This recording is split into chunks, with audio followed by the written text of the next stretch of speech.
Okay, I'm back out here in my shop and I'm going to try to finish up my little drum sander project here.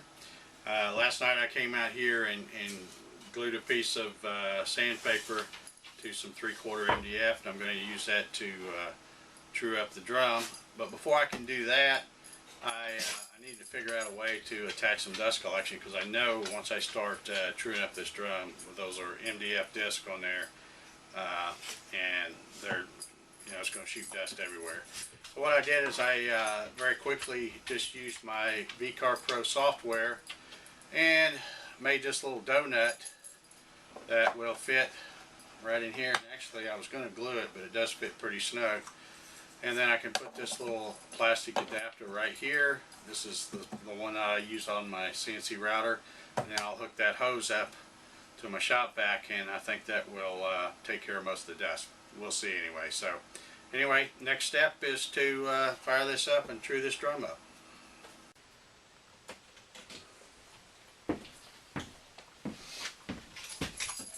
Okay, I got my little donut there glued on, so I think that'll hold this okay. So I'm going to try to start truing up this drum. We'll see how good the vacuum works on this.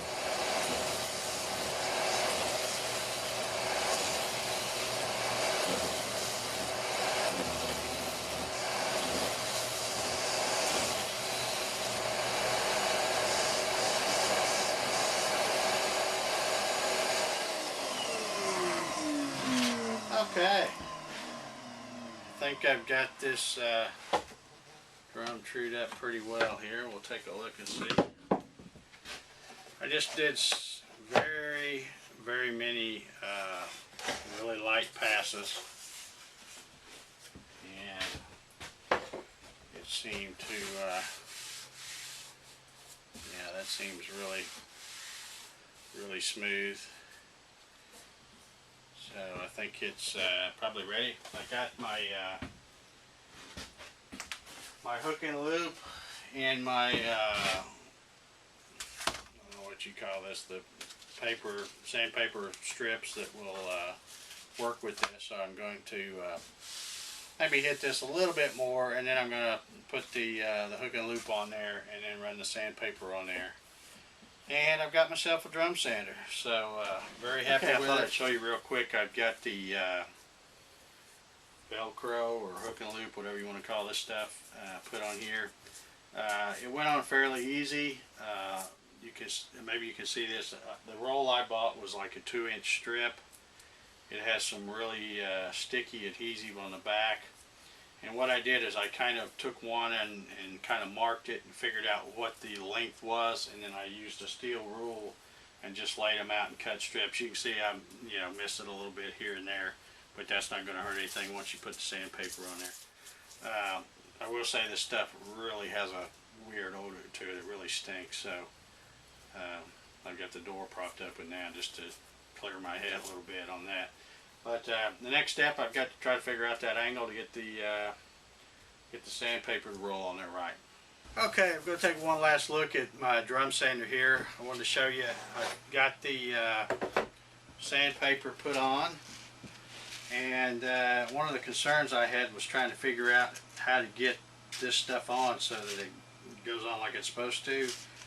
It's all one strip, but you got to figure out that angle. And in just a minute, I'm going to show you a little trick on how I did that, and it's really not near as hard as what I thought it might be. Okay, I'm going to try and show you how the easy way to figure out the angle on that when you're cutting that sandpaper strip. My particular sandpaper was 4.5 inches wide.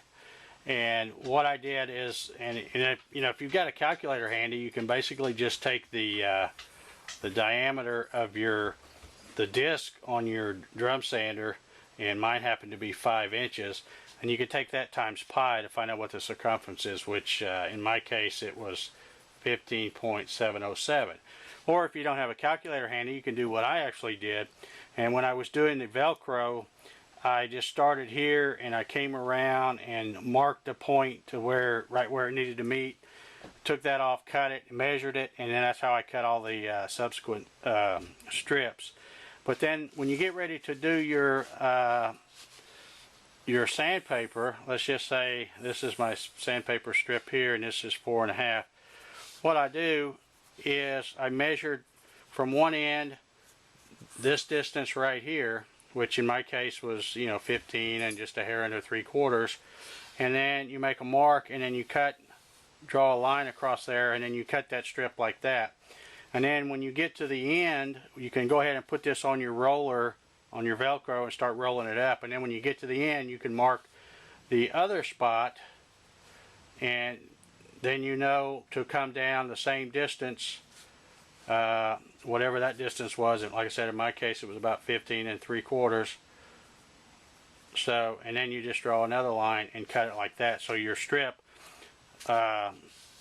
should look, with this being gone and this being gone, that's how your strip should look when you go to roll it on there. And if you do it right, it comes out pretty good. So I was real happy with the way mine turned out. And then of course, once you have one strip made, like if you're going to buy a different kind of grit or whatever, you can either use this same formula and to make the next strip, or when you're, if you're just replacing a strip, you can pull that one off, lay it down, mark it up, and make the other one just like it. Once you've got it figured out one time, you pretty much got it made. So just wanted to point that out because that's something that some people may not know, but that's the easy way to figure out how that angle for putting your roller on where it'll come out nice. Okay, another thing I wanted to show you before I wrap this one up is how I just decided to mount this controller. I just used just a little bit of a French cleat and just put a little small one here, and it'll just set right there, and it won't go anywhere. And then I can very easily turn this thing on and off. Or as I'm sanding, if I want to speed it up, I can reach around here and turn it up or down, so it makes it real easy. Another thing I did, you'll notice when this thing is plugged up, the power is always on. So I thought what I'd do is I'd actually make this safety key that you have to have in if you were using it as a treadmill. And I just put the string that was attached, I just put a hook there, so I can pull this out and just drop that down, and that way I don't have to worry about it getting bumped and coming on when I'm changing the sandpaper or doing something with the drum. It won't come on without that. I'll kind of a safety feature. So I thought I would just hook that on there, and then that with a string, that way it never get lost. Okay, so that's going to wrap up the drum sander build. I have to say I'm very happy with how this turned out. This little base off of the treadmill worked out nice for the tabletop surface. It's really slick, which is easy to slide things through there. The motor and all is from a treadmill. The controllers, all this is from old treadmill parts, and I have to say I'm very happy with it. It turned out probably even better than I thought it would. But anyway, it's all complete, ready to do some sanding. And also keep in mind, people, that this is, I used the Velcro hook and loop.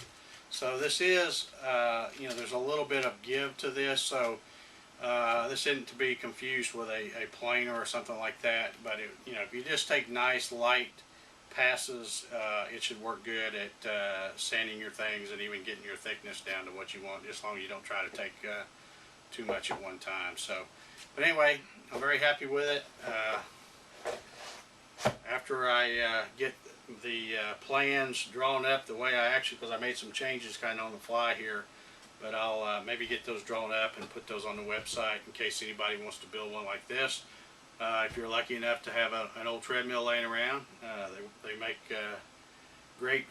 some great parts for a drum sander. But anyway, that's going to wrap this one up. If you haven't already subscribed to my YouTube channel, please do. And look for upcoming videos. Got a lot more things going on. Going to get back on that portable sawmill project. I got a neighbor of mine that brought me a whole bunch of cedar logs that I need to get cut up. So I'll be getting back on that sawmill project here pretty soon. And so anyway, just keep watching for upcoming videos. Thanks for all the new subscribers, and we'll talk to you next time. Thanks for watching.